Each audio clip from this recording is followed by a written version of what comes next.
Hey guys, how's it going? TJ here with Dead History, and welcome back to our part 2 of this next presidential series installment, taking a look at the 33rd President of the United States, Harry S. Truman. Right now I am flying solo. Henry's not with me. He may join us a little later in this audio portion. We shall see. But now, as you guys know, a couple things I want to touch on real quick. First and foremost, thank you, as always, for everything that you guys do, all the support, all the wonderful comments. I really, in my wildest dreams, I never expected this channel to grow the way it has, and I'm being sincere when I say that. I started this because I did this crazy, wild journey across the United States last year during the 2020 pandemic, and traveling to 33 states, over 45,000 miles in rental cars, visiting all these grave sites and these historical sites and all sorts of fun stuff. It was just a hobby I picked up out of nowhere. Wasn't a lifelong dream or anything like that.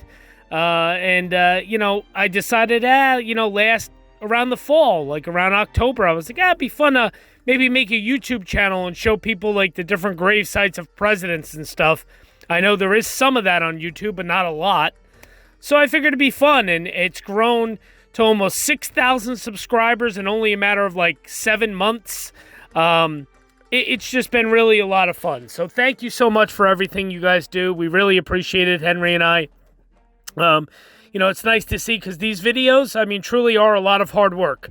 It takes a lot of time to put these together, a lot of time to put them together. And of course, as you saw last week in the FDR videos, I'm running last minute 5 to 6 hours away from my house to, Fall River, Massachusetts and Cambridge, Massachusetts, just to get some more bonus footage for you guys to see. So, I really appreciate all the support. It makes it all worthwhile.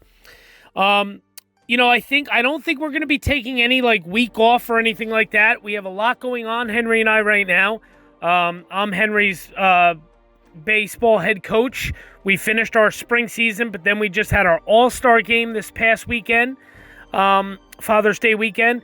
And now I am the head coach of a all-star tournament team for Henry, which Henry is a part of and on that team. And those games get played in July, so we're actually starting our practices for that this week. So we're talking 3 to 4 practices a week, plus then we got to have the game. So a lot going on for Henry and I. So I don't think that we're going to take any sort of time off from these videos.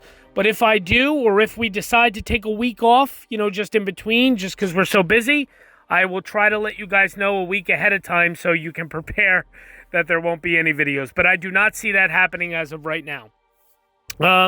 Lastly, but not least, we're getting down to the nitty-gritty. We only have Eisenhower, Kennedy, Johnson, Nixon, Ford, Reagan, Bush. What did I just rattle off? About 7? We only have about 7 presidents left after this week. So we're getting down to the nitty-gritty as far as the presidential series goes. So stay tuned for what's next after that. And then I think that's pretty much it.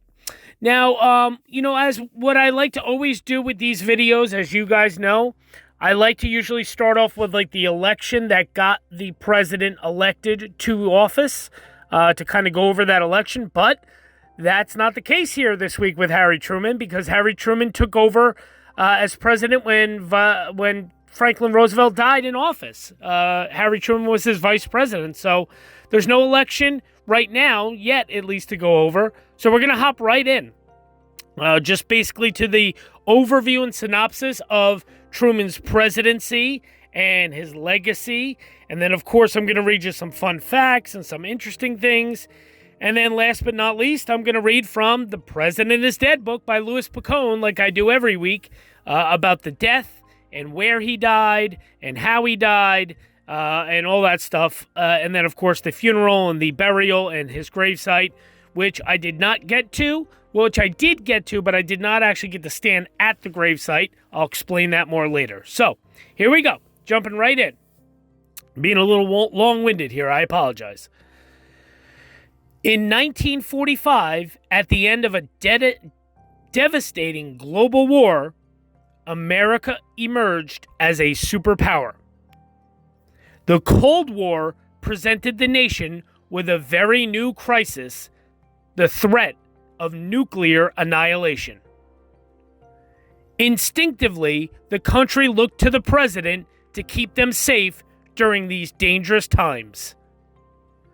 The struggle against the spread of communism abroad and the corrosive effects of inequality at home demanded a new resolve and a steadfast international leader. April 12th of 1945, Vice President Harry Truman was talking casually over a glass of whiskey with House Speaker Sam Rayburn when he received a phone call. Truman was to come to the White House immediately. When he arrived at the White House, First Lady Eleanor Roosevelt was waiting for him. She informed the Vice President that FDR was dead. Truman went straight to Mrs. Roosevelt at the White House and said to her, "What can we do for you?" And Mrs. Roosevelt smiled and she said, "Well, actually, Harry, I think the question is, what can we do for you? 'Cause you're the one who is in trouble now." Roosevelt was more than a president. He was a father figure to the American people, and those are enormous shoes to fill. And Harry Truman will find it difficult to fill those shoes. 60-year-old Harry Truman hadn't had a lot of success in life. He dreamed of attending West Point as a soldier, but could not because of poor eyesight. His family could not afford to send him to college, so he would work the family farm, and when he tried to open a men's clothing store in the 1920s, it failed within a few years. Truman was somebody who did not come from a lot of money. Much of his education was self-education, and he had worked his way up the political system, eventually becoming senator from Missouri and then becoming vice president really late in the Roosevelt administration. Truman did not know a whole lot. Having been vice president for a little less than 3 months, he basically shook hands and kissed babies, but nobody told him anything. That was not Roosevelt's way of managing. He kept his cards close to his chest. He had only one meeting as vice president with FDR. And so you have kind of a common man as president in a way that is unimaginable in the contemporary world. The same day as he is sworn in as the 33rd President of the United States, Harry Truman learned about the Manhattan Project, the highly classified research program developing the atomic bomb. Truman had no idea what he was about to inherit in terms of new power.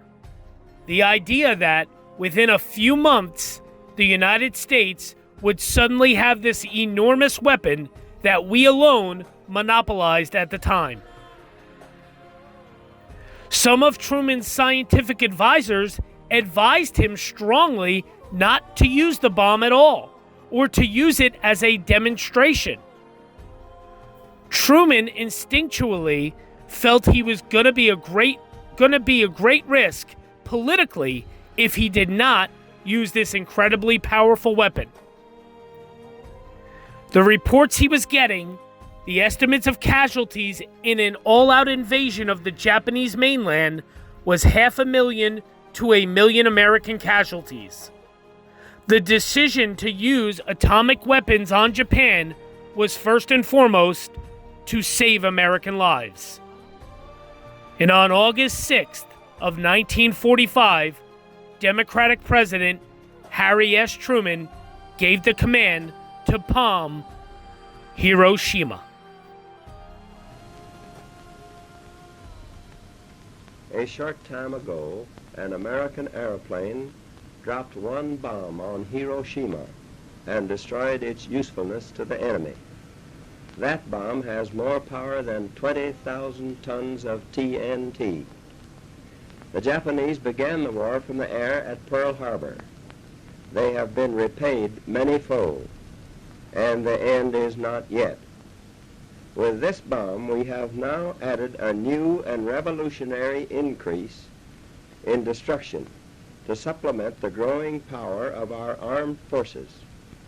In their present form, these bombs are now in production, and even more powerful forms are in development. It is an atomic bomb. It is a harnessing of the basic power of the universe. The force from which the sun draws its power has been loosed against those who brought war to the Far East. 3 days later, another fell on Nagasaki. Over 100,000 people were incinerated instantly. No commander-in-chief had ever decided the fate of so many lives in such a short period. And because the bomb had been top secret, Truman did not even consult Congress. Technically, the Constitution grants to Congress the power to declare war.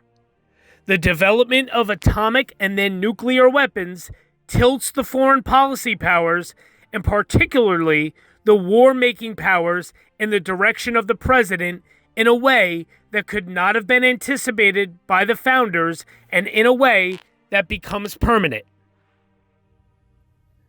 With the dropping of the bomb, the new president surprised everyone with his decisiveness. Truman kept a sign on his desk that said, "The buck stops here," and it comes from this slang, "you pass the buck." Truman had a very decisive sense of presidential leadership. Our demand has been, and it remains, unconditional surrender. Our demand has been, and it remains, unconditional surrender.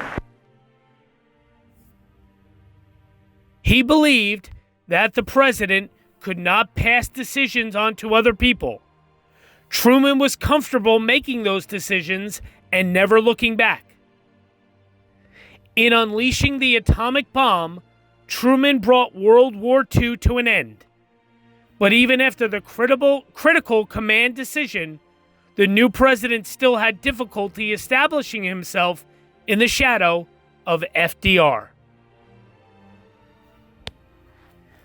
The kinds of things that columnists were writing about him fairly early on in his first term were just devastating.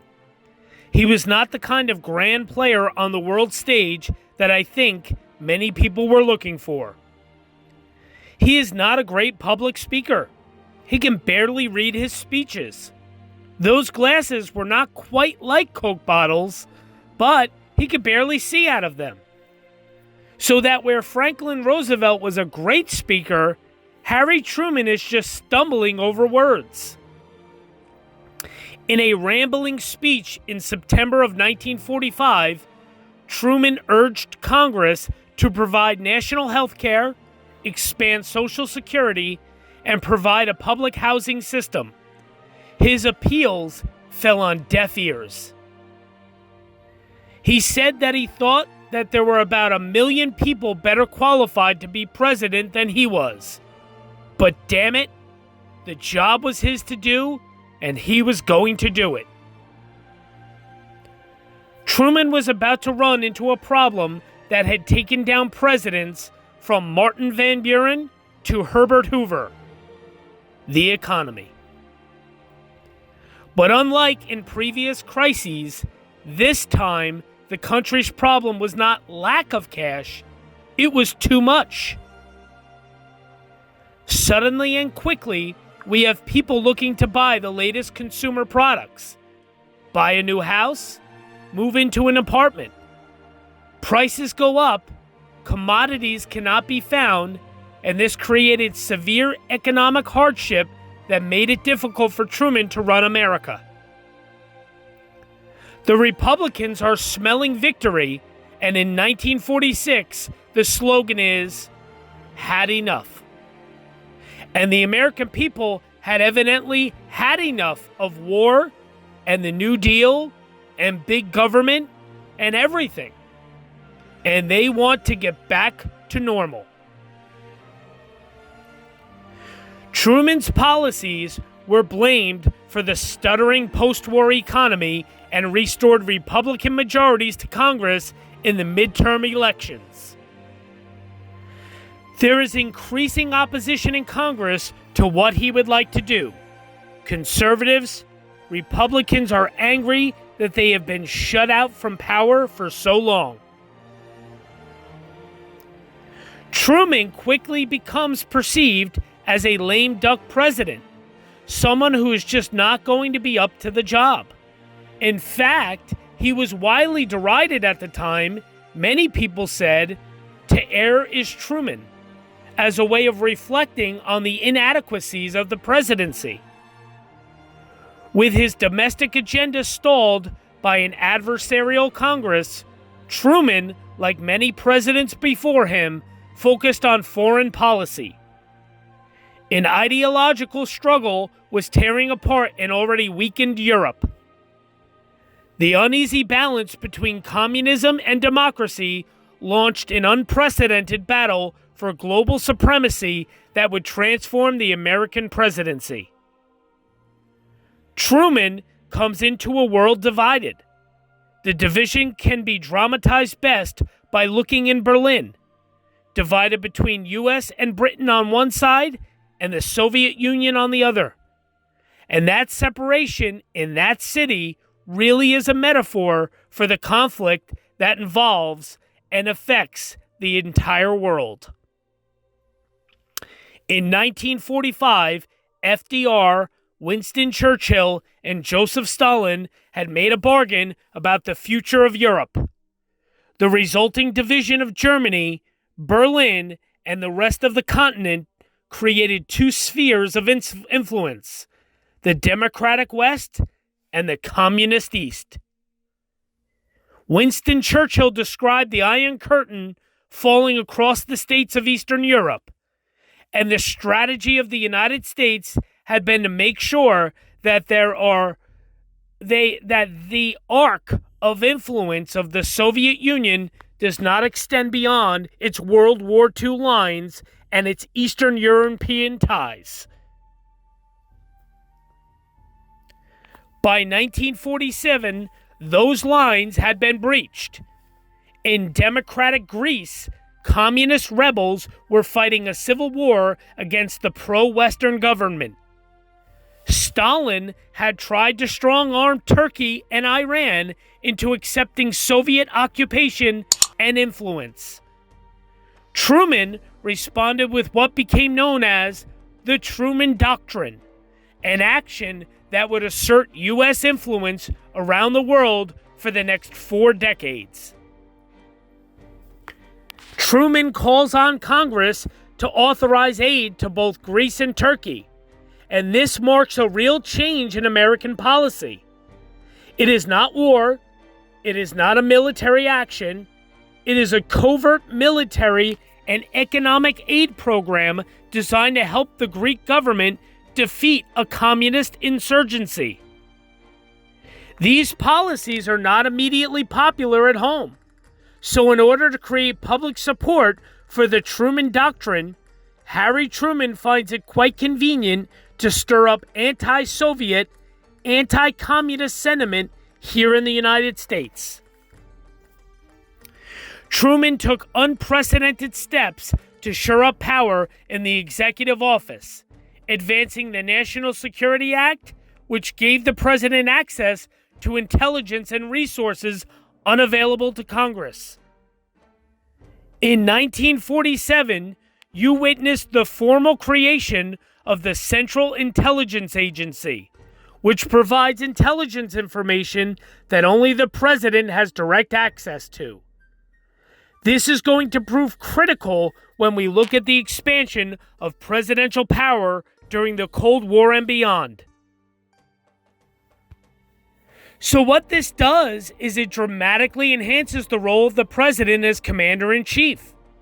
It is only one person who can make these instant decisions about America's national security, and it blurs the line, too, between the president's traditional role at home and the role abroad.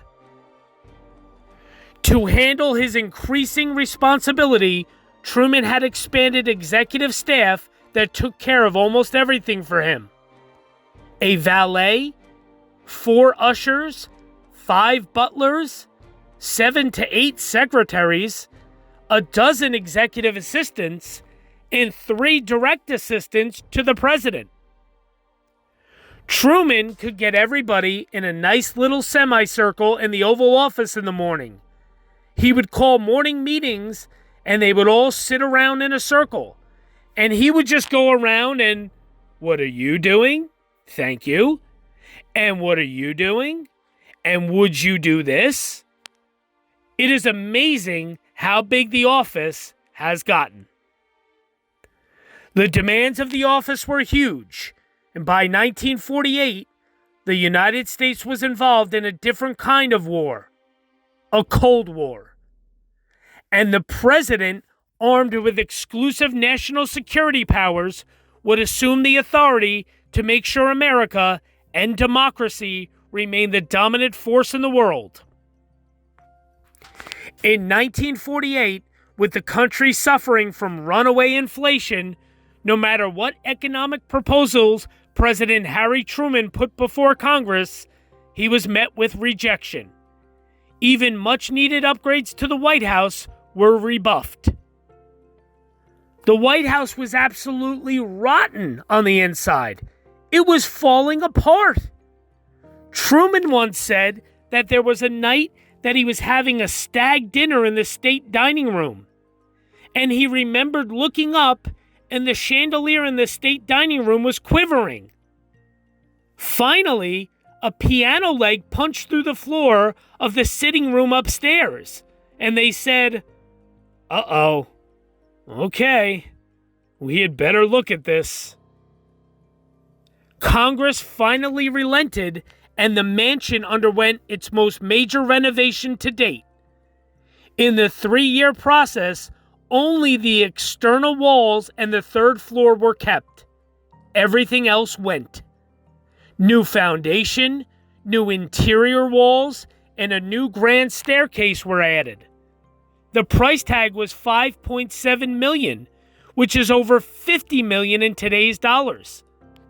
The White House was not the only thing crumbling. So were Truman's chances for re-election. Questions about the economy and America's role in the post-World War dogged the president. Few gave him any hope of winning, but that did not stop him from trying. He is a relentless campaigner. His train goes to small little towns dotted throughout the country, and he gets to the back of the train at each of the whistle stops and makes a stump speech, each of which was tailored to the particular place. He is leaving as the story goes, at least, he is leaving Union Station in Washington, D.C., and someone says and yells out, "Give 'em hell, Harry!" And the crowd sort of reacts to this. And it becomes also his motto. Give 'em hell, Harry. Truman decided to give hell to the Congress that had thwarted his domestic agenda. He issued an executive order to end discrimination in the military and challenged the Republican-controlled body to pass legislation on civil rights, national health care, a higher minimum wage, and Social Security. They refused, and their inaction gave Truman his campaign theme. You know, before I move on, it's incredible to me. I just rattled off civil rights, Social Security, national health care, and a higher minimum wage. Ladies and gentlemen, this is 1948. Do you guys understand that? 1948. It is now 2021. And here in the United States, we are still talking about the same issues. If you hear any presidential election every 4 years as the cycle begins and comes up again, you are going to hear the issues of civil rights and equality for all. You're going to hear the issue of national health care, where everyone deserves to be covered under health care and be able to be taken care of if they're sick and not go bankrupt over it. You're going to hear issues of Social Security and Medicare and Medicaid to make sure that we're taking care of the elderly and people who are past the age of being able to work and provide them for themselves that way. You're going to hear issues of, what else did I just say? You're going to also hear issues of a higher minimum wage. That's a huge hot button item in our country, in the United States, over the last probably 4 to 6 years now. Raising the minimum wage. So from 1948 to 2021, have we made tremendous strides and progress in our country? I am one of those that believe we have. I think that we've made tremendous strides in several issues. Things like equality, things like civil rights. I think we've come a long way. That doesn't mean that we still don't have a lot of work to do, because we still have plenty of work to do in those areas. However, we've come a long way since 1948. But it's amazing to me that in, what are we talking? How long ago is that? 70 years ago? Something to that effect? We're still talking about the same exact talking points and issues today that we were 70 years ago. It's incredible. So here we go. Truman claims, the Republican 80th Congress had done nothing for the plight of the little man, had done nothing to advance the course of society, and he uses their intransigence and the inactivity as a source of fuel for the campaign. So he runs against the do-nothing 80th Congress, as he puts it. Tom Dewey, the nominee of the party, he just sits there. He does not defend the Republicans in Congress. Dewey is a very poll-driven, he's just a very big-time poll-driven candidate. He thinks he has got a big lead, Dewey does. And, so did much of the nation. One newspaper even famously jumped the gun on the election results. Dewey Defeats Truman. That headline was great. Colonel McCormick, who ran the Trib in Chicago, was not a Truman fan. He ordered every man, woman, and child that worked for the Tribune to get out there and get those damn papers back, so people knew they had something. And of course, there was one for Truman to hold up the next day. The celebration of Truman's January 1949 inauguration, the first to be seen on television, was short-lived. Events later that year with the Soviet Union and then China would rattle the country. The Soviets suddenly have the bomb. They got it as a result of spying and infiltrating American society. The issue that hurts Truman very badly is the fall of China in 1949, when the communists in China, led by Mao Zedong, win their revolution, and then they take control. The communists did there in China, led by Mao Zedong. That outcome is blamed on the Democrats and blamed on Truman, and every subsequent Democratic president is determined not to allow another country to fall to communism on their watch. The same anti-communist fear that Truman exploited to gain sweeping power over foreign policy quickly came back to haunt him. The creation of a Cold War atmosphere in the United States after World War II is a bipartisan achievement. The Truman administration encourages it when it wants to build public and congressional support for the Truman Doctrine. And of course, the Republican Party, namely in the form of Joseph McCarthy, will also encourage this climate of fear in the 1950s. McCarthy was an obscure freshman senator from Wisconsin, but his claims of communist infiltration resonated with frightened Americans. You know, this one senator is standing up, saying we have traitors in our State Department. The House Un-American Activities Committee plays off the same ball. Traitors in the government, traitors in American films, traitors in the American Academy. Wherever you look, all the media are infiltrated by dangerous traitors, sympathizers for the Soviet Union. And it would only get worse for President Truman. Mutually assured nuclear destruction prevented the U.S. and the Soviet Union from direct confrontation. Instead, the rest of the world became their battleground through proxy wars where each superpower threw support to sides in other countries' conflicts. When communist troops from North Korea crossed the 38th parallel into South Korea, Truman was eager to look strong, but resisted a full-out declaration of war. Truman's decision in not to seek a declaration of war was a desire to keep the conflict in Korea as limited as possible. There was a fear in Truman's mind, correctly, that if the United States got bogged down in a military action against China, that could leave Western Europe open for a possible Soviet attack. But Truman's failure to fully engage in the Korean conflict earned him more criticism.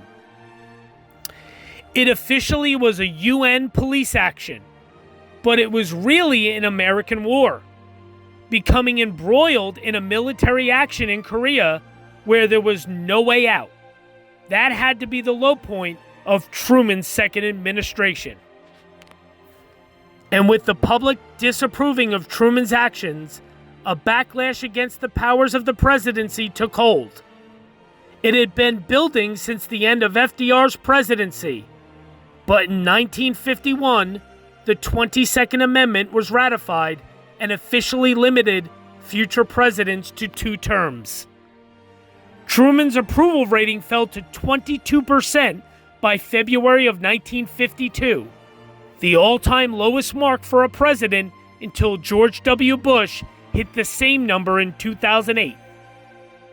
It would take a hero to rescue the office, and the country found it in Republican Dwight D. Eisenhower. Most unfortunately for Truman, he got bogged down in the Korean War, a war that his successor, General Eisenhower, ended almost immediately. So there you go. That's kind of a little synopsis of the Truman presidency. He definitely had some issues and some things that he had to battle through. I'm going to read you a little bit more, just a little bit more of an overview of his presidency. So give me a second here. So several hours after learning of Roosevelt's death, the stunned Truman was given the oath of office in the White House by Chief Justice Harlan Stone. The new president later told reporters, "I don't know if you fellas ever had a load of hay fall on you, but when they told me what happened yesterday, I felt like the moon, the stars, and all the planets had fallen on me." Upon assuming the presidency, Harry Truman, who had met privately with Roosevelt only a few times before his death and had never been informed by the president about the construction of the atomic bomb, faced a series of monumental challenges and decisions. During Truman's initial months in office, the war in Europe ended when the Allies accepted Nazi Germany's surrender on May 8th, the United Nations Charter was signed, and the president participated in the Potsdam Conference to discuss post-war treatment of Germany with Great Britain's Winston Churchill and the Soviet Union's Joseph Stalin. In an effort to end the war in the Pacific and prevent the massive U.S. casualties that could result from an invasion of Japan, Truman approved the dropping of atomic bombs on the Japanese cities of Hiroshima and Nagasaki. Japan's surrender was announced on August 14th of 1945. Sorry about that, don't know what the noise was. Japanese surrendered on August 14th of 1945. However, Truman's use of the atomic bomb continues to be one of the most controversial decisions of any American president. In the aftermath of the war, the Truman administration had to contend with the deteriorating U.S.-Soviet relations and the start of the Cold War. The president adopted a policy of containment towards Soviet expansion and the spread of communism. In 1947, he introduced the Truman Doctrine to provide aid to Greece and Turkey in an effort to protect them from communist aggression. That same year, Truman also instituted the Marshall Plan, which gave billions of dollars in aid to help stimulate economic recovery in European nations. In 1948, Truman initiated an airlift of food and other supplies to the western-held sectors of Berlin, Germany, that were blockaded by the Soviets. He also recognized the new state of Israel. On the home front, Truman was faced with the challenge of transitioning America to a peacetime economy. Amid labor disputes, a shortage of consumer goods, and a national railroad strike, he saw his approval ratings plummet. He ran for re-election in 1948 and was widely expected to lose to Republican challenger Thomas Dewey. However, Truman conducted a vigorous whistle-stop campaign in which he traveled by train around the country, giving hundreds of speeches. The president and his running mate, Alben Barkley, the U.S. Senator from Kentucky, won with 303 electoral votes and 49.6% of the popular vote, while Dewey captured 189 electoral votes and 45.1% of the popular vote. Dixiecrat candidate Strom Thurmond earned 39 electoral votes and 2.4% of the popular vote. And of course, an iconic photograph from the day after the president's upset victory shows him holding a copy of the Chicago Tribune featuring the inaccurate front page headline, "Dewey Defeats Truman."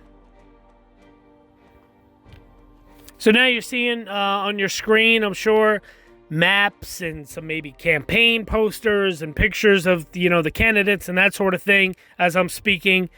And this, of course, is just kind of giving you an overview of that 1948 presidential election. This was Truman, who was running for re-election, and everybody thought that he was going to lose. And of course, like we said, the famous Dewey Defeats Truman newspaper. But Truman did win. He actually won 28 states. Thomas Dewey won 16 states. And Strom Thurmond won 4 states. As I said, the electoral vote was Truman 303, Dewey 189, Thurmond 39. 49.6% of the vote for Truman, the popular vote, that is. So he won in a very narrow margin. I mean, he did just kind of squeak it out. It wasn't exactly super, super close, but it was close. Very close. But Truman did win, and he did get reelected. So that is the 1948 presidential election and the reelection of Harry S. Truman. So now kind of moving on a little further here toward his second administration. We kind of already went over most of this, but Harry Truman was sworn in for a second term in January of 1949, and his inauguration was the first to be nationally televised. The president set forth an ambitious social reform agenda known as the Fair Deal, which included national medical insurance, federal housing programs, a higher minimum wage, assistance for farmers, repeal of the Taft-Hartley Labor Act, increases in Social Security and civil rights reforms. Truman's proposals were largely blocked by conservatives in Congress. However, he had some legislative success, such as the Housing Act of 1949, and also issued executive orders to end segregation in the U.S. Armed Forces and to prohibit discrimination in federal government jobs. The threat of communism continued to be a major focus of Truman's second administration. The president supported the creation in 1949 of the North Atlantic Treaty Organization, NATO, a military alliance of democratic nations, including the United States, Canada, France, the United Kingdom, and 8 other countries, and he appointed Dwight Eisenhower as its first commander. Also that year, a revolution in China brought the communists to power, and the Soviets tested their first nuclear weapon. Additionally, during his second term, Truman had to contend with unproven accusations made by U.S. Senator Joseph McCarthy of Wisconsin that the president's administration and the U.S. State Department, among other organizations, had been infiltrated by communist spies. In June of 1950, when communist forces from North Korea invaded South Korea, Truman sent in U.S. planes, ships, and ground troops to aid the South Koreans. The conflict turned into a lengthy stalemate that left Americans frustrated and hurt Truman's popularity. However, his decision to intervene ultimately preserved South Korea's independence. Although he was eligible to run for another presidential term, Truman announced in March of 1952 that he would not do so. In that year's general election, Democrat Adlai Stevenson, the governor of Illinois, was defeated by Republican Dwight D. Eisenhower. So there you go. Pretty cool stuff, about Truman and his presidency. Now I'm going to read you just some fun little facts, of course, like I like to do about each president. As I had said earlier, Roosevelt kept Truman in the dark about war matters. As vice president, Truman had little contact with the president and was asked to mostly deal with matters in the Senate. After FDR died, Truman had to find out the basic facts about the wars in Europe and Asia and the nation's secret atomic program. The 1948 election upset was not really an upset. Get this. Truman was expected to lose to Republican Thomas Dewey, at least in the eyes of the media. After trailing in public opinion polls, Truman launched an extensive national media campaign that put him back in contention. Before that point, pollsters stopped conducting polls and didn't measure the surge for Truman. The rest, as we know, is history. This is interesting, and I'm going to read more about this too. Truman survived an assassination attempt. 2 Puerto Rican nationalists tried to kill Truman in 1950 when he was staying at Blair House while the White House was under renovation. A White House guard died as he killed one attacker. The other attacker was captured. Truman heard the gunfight from his room. I just wanted to read a little bit more about that because I know I have more on that. Here we go. 2 assassins tried to kill him outside the White House. It was the morning of November 1st of 1950. Could have been the last of Truman's life. 2 members of the Puerto Rican National Party, Oscar Collazo and Gracelio Torosella, traveled from the Bronx to Washington with plans to assassinate the president. They believed the move would bring attention to Puerto Rico's struggle for independence. Both wielding guns, the 2 idled outside Blair House, the residence across the street from the White House, where Truman and his family were staying during the White House renovations. A gunfight ensued. A guard killed Torosella, but later died of a gunshot wounds himself. Collazo was shot but survived and later had his death sentence commuted to life imprisonment by Truman. President Jimmy Carter would later commute the sentence too, and Collazo was released in 1979. Truman was napping upstairs at the beginning of the altercation. He woke up, went to the window, and was shouted at to get down. So there you go. Pretty crazy. November 1st, 1950, 2 Puerto Rican nationals, Oscar Collazo and Gracelio Torresola, stormed the Blair House where the Trumans were staying while the White House was being renovated. Torresola and a policeman died in the ensuing gunfight. Collazo was arrested and sentenced to death. However, Truman commuted his sentence, and in 1979, Jimmy Carter freed him from prison. So pretty crazy. There was an assassination attempt on Harry Truman's life. A lot of people do not know that. As a matter of fact, I did not know that until researching Truman a little further. So pretty cool stuff regarding an assassination attempt on Harry Truman's life. And of course, we already touched on this. Truman had an unusual middle initial. Truman's parents gave him the middle name of S after they couldn't agree on a middle name as a tribute to relatives whose names both started with the letter S. Officially, the S is followed by a period, Harry S. Truman. That's because Truman used a period with the letter S in his correspondence. The Truman Library and Museum offers a detailed explanation of the S controversy. Thought that was pretty funny. Here we go. So he learned about the atomic bomb only minutes after being sworn in. Roosevelt largely kept Truman out of the loop when it came to plans to bring a hasty end to the war. Only moments after being sworn in, Truman was pulled aside by Secretary of War Henry Stimson and told of a project that held immense and destructive power. Stimson later told him that the U.S. was probably about to complete the most terrible weapon ever known in human history. 4 months later, Truman gave the order to drop the atomic bomb on Hiroshima and Nagasaki, effectively putting an end to the war. He never appeared too conflicted by the decision, later telling his sister he made the only decision I ever knew how to make. Harry Truman pushed for universal health insurance. Truman anticipated much of the contemporary debates over health care spending.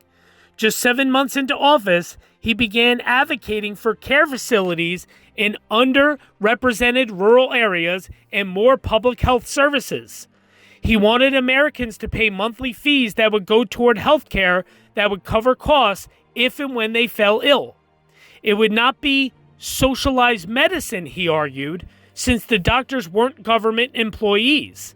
But the American Medical Association resisted, instead promoting private insurance. With Democrats losing power in the Senate and the House, Truman's plans withered.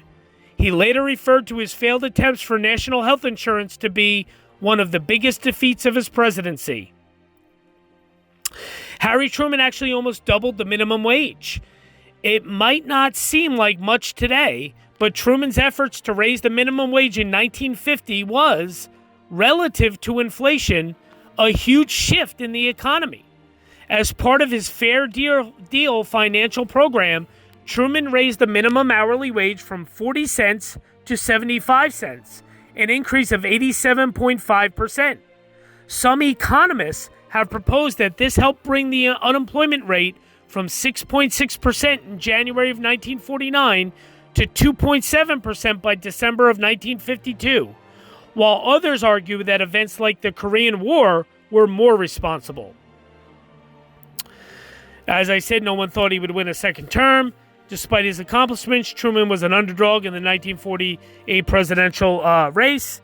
Most pundits and newspapers predicting a win for New York Governor Thomas Dewey. Truman decided to bypass press support entirely, mounting a railroad tour of the country that allowed him to mingle with the voting public in person. Arriving at one stop in Butte, Montana, he was greeted by a crowd of 40,000. A reception, he later said, emboldened him to believe he could win. He received 303 electoral votes, but thanks to a printer strike, the Chicago Tribune had to go to press early that night, and they felt so sure of Dewey's victory that the headline proclaimed, "Dewey defeats Truman." Truman held up one copy a couple days later after his victory in a now iconic image, smiling at the flub. Harry Truman's grandson portrayed him in a play. For a 2017 run in Giveem'hellharry, a play about Truman, staged in Wilmington, North Carolina, the lead role went to someone who knew a little bit about the man, his grandson, Clifton Daniel, a part-time actor and the honorary chairman of the Truman Library Institute in Kansas City, Missouri. Daniel learned his relative's vocal inflections by listening to old recordings. Pretty cool. Another really fun little thing is Harry Truman tried to go on a road trip incognito. 5 months after leaving office in 1953, Truman and his wife Bess decided to take a cross-country drive. This was a time when presidents weren't required to have Secret Service agents or other government escorts shadowing them following their term. But the couple underestimated how low they could really fly under the radar. They were recognized constantly as they stopped at roadside diners, shocking patrons who couldn't understand why their former president was popping in at random locations like Decatur, Illinois, or Frostburg, Maryland. Driving home on their 19-day trip, Truman was even pulled over for driving 55 in the fast lane, but he did not receive a ticket. I thought that was kind of fun. Let me just make sure there's nothing else here to tell you guys. We know that. Hiroshima to Nagasaki. We know that. The Manhattan Project. Just a little bit about it. So, Truman learned after taking office about the Manhattan Project and the development of the atomic bomb. Even though the war in Europe had ended, America was still at war with Japan, who would not agree to an unconditional surrender. A military invasion of Japan would have cost many thousands of lives. Truman used this fact along with a desire to show the Soviet Union the might of the U.S. military to justify his using the bombs on Japan. 2 sites were chosen, and on August 6th of 1945, a bomb was dropped on Hiroshima. 3 days later, one fell on Nagasaki, and over 200,000 Japanese were killed. Japan formally surrendered on September 2nd of 1945. The aftermath of World War II, many leftover issues remained, and America took a lead in resolving them. The U.S. became one of the first countries to recognize the new state of Israel and Palestine. Truman helped rebuild Europe with the Marshall Plan while setting up bases throughout the continent. Further American forces occupied Japan until 1952. Finally, Truman supported the creation of the United Nations at the end of the war. The Cold War at home and Korea War abroad. The end of World War II began the era of the Cold War. Truman created the Truman Doctrine that stated that it was America's duty to support free peoples who are resisting armed minorities or outside pressures. From 1950 to 1953, the U.S. fought in the Korean conflict, attempting to stop the communist forces from the North from invading the South. The Chinese were arming the North, but Truman did not want to start an all-out war against China. The conflict was a stalemate until Eisenhower took office. At home, the House Un-American Activities Committee set up hearings of individuals who had ties to communist parties. And of course, Senator Joseph McCarthy rose to fame over these activities. So there you go. There you have it. The legacy and the presidency of our 33rd president, Harry S. Truman. Now we are going to, as we do every week, read from The President is Dead by Louis Bacone, the wonderful book that so eloquently and so wonderfully and perfectly just paints the picture. It just fills in all the dots and all the question marks of the story of how these presidents died and what happened. So here we go, reading from The President is Dead by Louis Bacone. All right, guys, here we go. And I have a special guest with me to discuss the death and the burial site of Harry S. Truman. Who's my special guest? Henry. Henry. Say hi to everybody. Hello. Hello. And who are we discussing right here, Henry? Harry S. Truman. Very good. What number is he? The 33rd. Very good. 33rd President Harry S. Truman. Okay. After leaving the White House in 1953, Harry S. Truman returned to his hometown of Independence, Missouri, because, as he once said, there never is and never can be anything like coming back home. Truman had many corporate job offers, but declined them all because he believed that cashing in on the presidency would diminish the office. Truman took daily walks and shopping trips with his wife Bess and chatted with old friends at the downtown soda fountain. Even at home, he remained visible, as one neighbor described. If you drove real slow past his house on Truman Road, you could look in the north window at night and see him sitting there all alone, reading by the little lamp. In the decade after leaving office, Truman remained healthy. His first serious medical problem occurred in January of 1963 when he was admitted to the Kansas City Research Hospital and Medical Center, and doctors operated to repair his hernia. He spent 12 days there, and afterward he would be in and out of the hospital frequently. On October 13th of 1964, he was hospitalized after a fall in his bathroom, resulting in 2 broken ribs and a cut on his face that required 11 stitches. Ouch, right? 11 stitches? To your face? Oof. Lyndon Johnson came to visit Truman while campaigning nearby. On July 30th of 1966, Truman was hospitalized again with severe colitis and released 6 days later. By this time, Truman rarely ventured out due to painful arthritis and spent most of his time at home reading. He was hospitalized again on February 20th of 1969 with intestinal influenza and released 5 days later. On January 21st of 1971, he suffered abdominal pains and was admitted to the hospital, where he remained until February 2nd. During this stay, Vice President Spiro Agnew visited Truman and reported that he was in good spirits. His candor hadn't diminished. He suffered a serious lower gastrointestinal issue on June 28th of 1972 and was forced to spend another 19 days hospitalized. In November of 1972, he began to suffer from lung congestion. He was initially treated at home, but when his condition did not improve, an ambulance took him to the hospital on December 5th. By the next day, his vital signs rose to alarming levels. The situation was exacerbated because Truman had a contracted bronchitis and was suffering from the hardening of his arteries. Doctors administered antibiotics and oxygen in an effort to clear his lungs. The hospital released several updates a day. When one optimistic and editorialized, can I speak, right? Yeah. One statement read, President Truman is showing remarkable strength and tenacious physiological reactions, which are a reflection of his attitudes of life.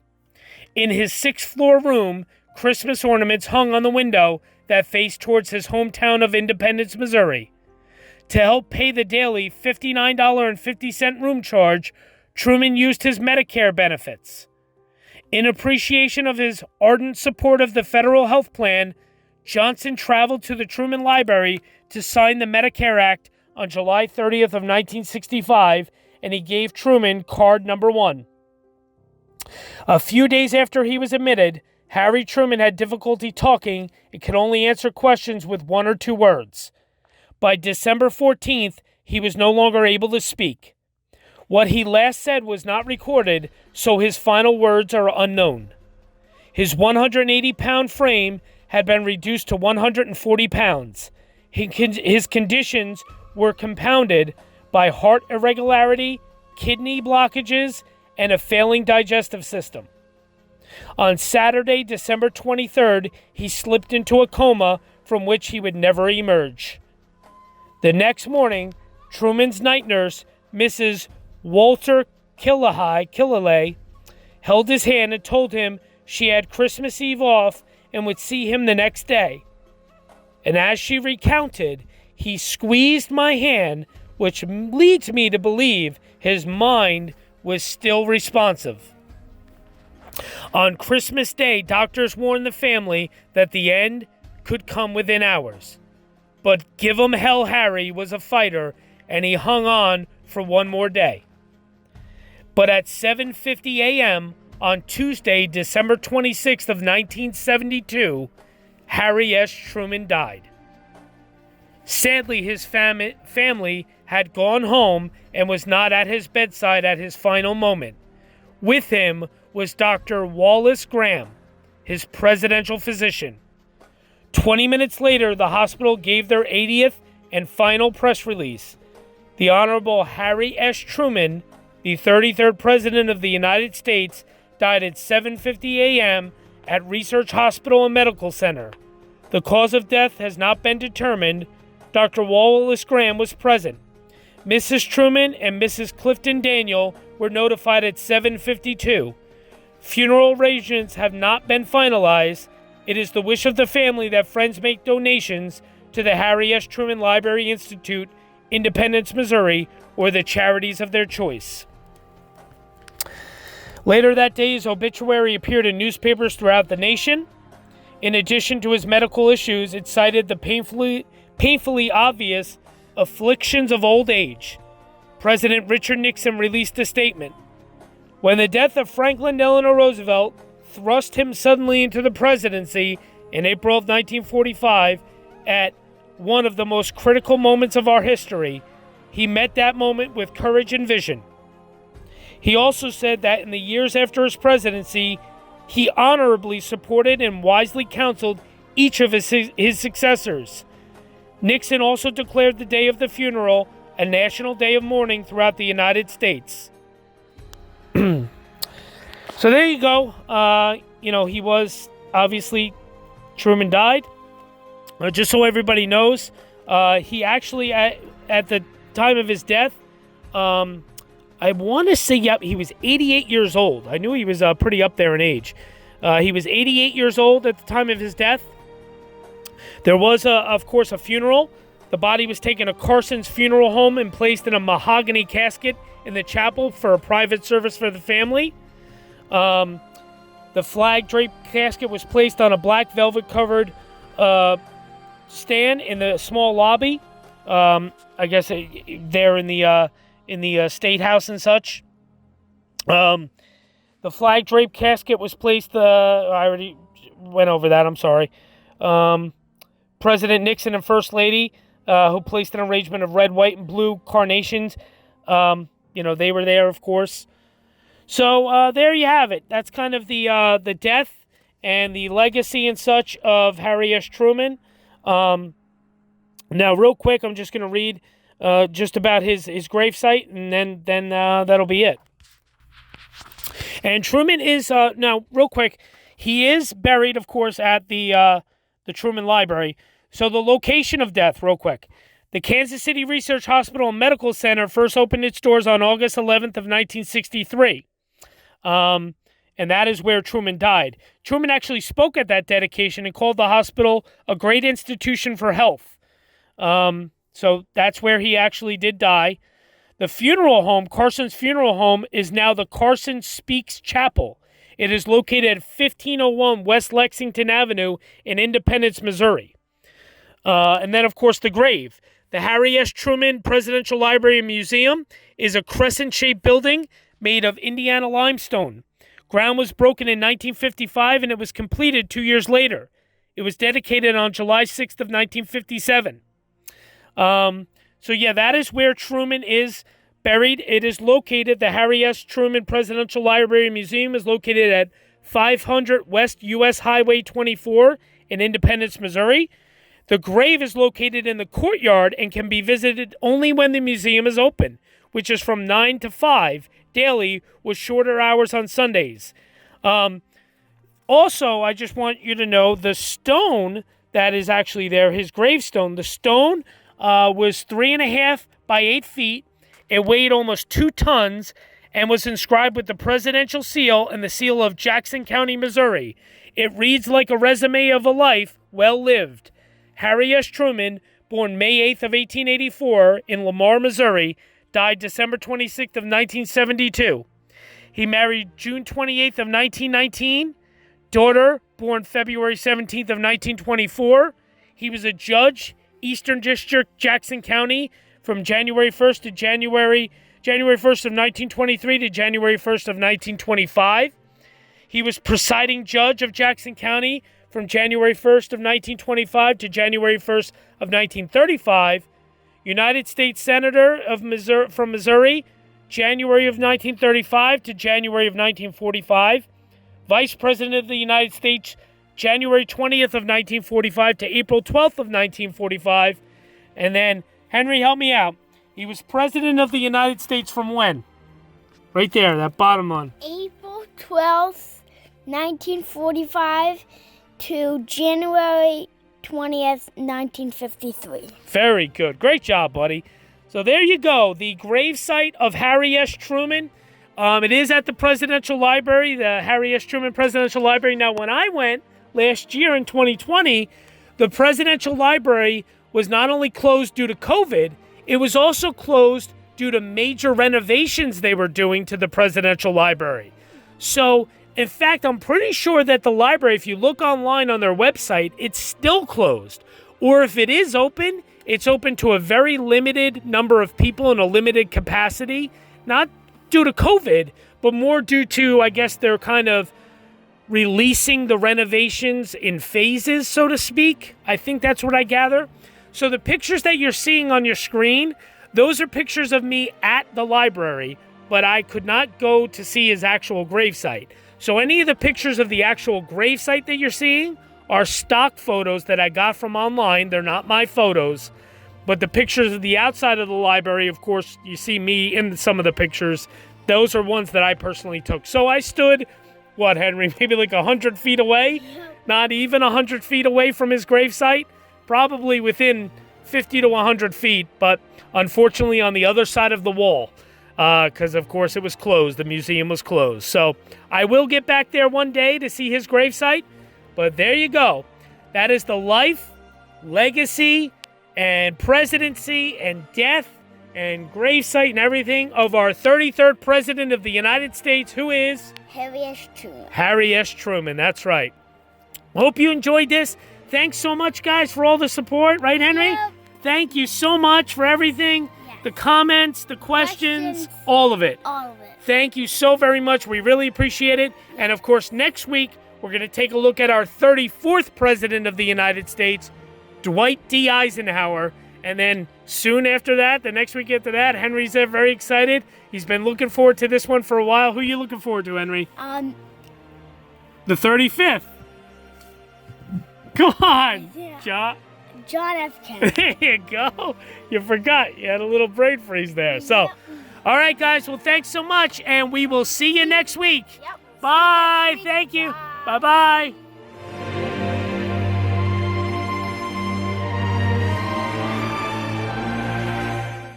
Hey, guys. TJ here with Dead History. Here with Henry. Hi. And we are actually standing at right here behind us. We're going to flip you guys around. So what this is actually an apartment building at 4701 Connecticut Avenue. This is an apartment building that Harry Truman lived at for about 4 years. So this is in Washington, D.C. He lived here from 1941 until 1945 when he became president. It's right here on Connecticut Avenue. So it's 4701 Connecticut Avenue in Washington, D.C. But this is where Harry Truman lived for a few years with his wife and daughter. And the really cool thing about this is he used to walk the neighborhoods all the time. He used to walk around and used to be around town, and people would see him all the time. So there you go, right, Henry? Yep, it's open. All right, there you go, guys. Where Harry Truman used to live, 4701 Connecticut Avenue here in Washington, D.C.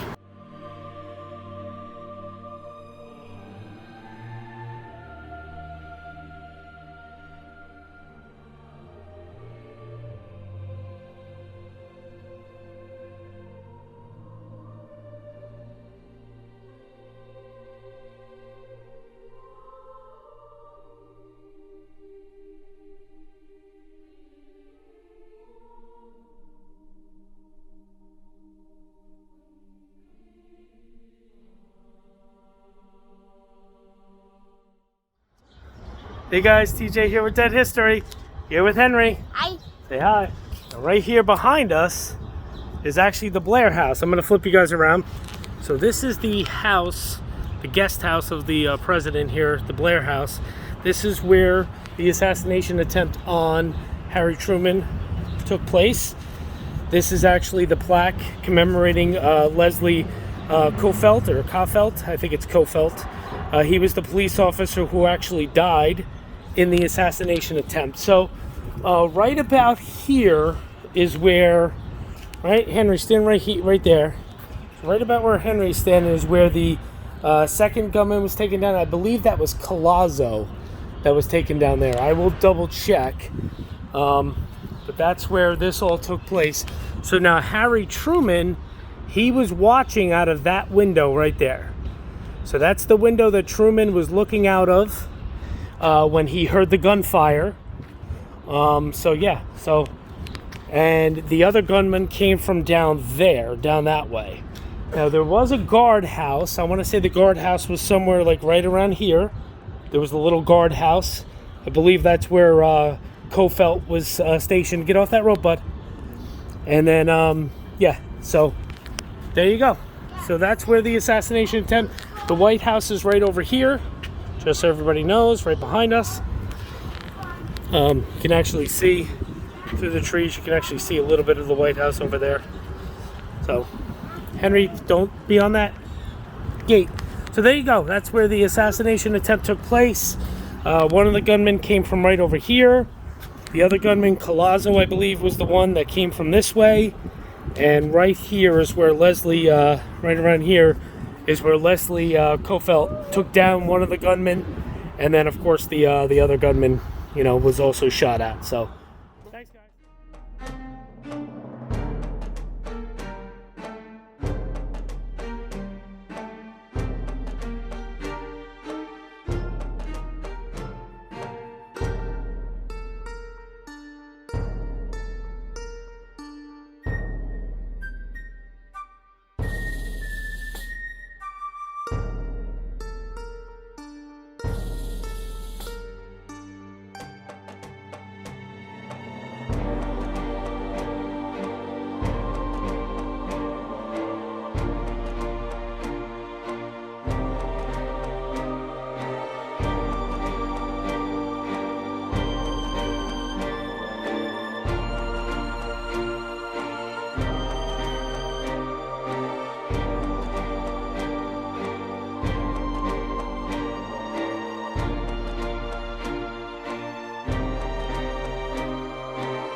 Hey guys, how's it going? TJ here with Dead History, along with Henry. Hi. And right behind us, right here, is the grave of Leslie Kofelt, the police officer who died in the assassination attempt of President Harry Truman. We're going to flip you around. We are in Arlington National Cemetery here in Virginia. So we are trying to be quiet, of course, in this cemetery. Okay, so there's Henry. Hi. And here we go, Leslie Kofelt, the White House policeman who gave his life in defense of the President of the United States during an assassination attempt at the Blair House in Washington, D.C. So there you go. Very cool, Leslie Kofelt. And this is his other side, it says his name there. Leslie William Kofelt, August 15th of 1910 to November 1st of 1950. U.S. He was in World War II, and his wife, who died in 1985, they didn't have any children. He was only 40 years old when he was killed defending President Harry Truman at the assassination attempt there at the Blair House. Henry, why don't you go stand there and show our fans? Just leave that there, bud. There you go. There's Henry with Leslie Kofelt's grave. All right, thanks, guys.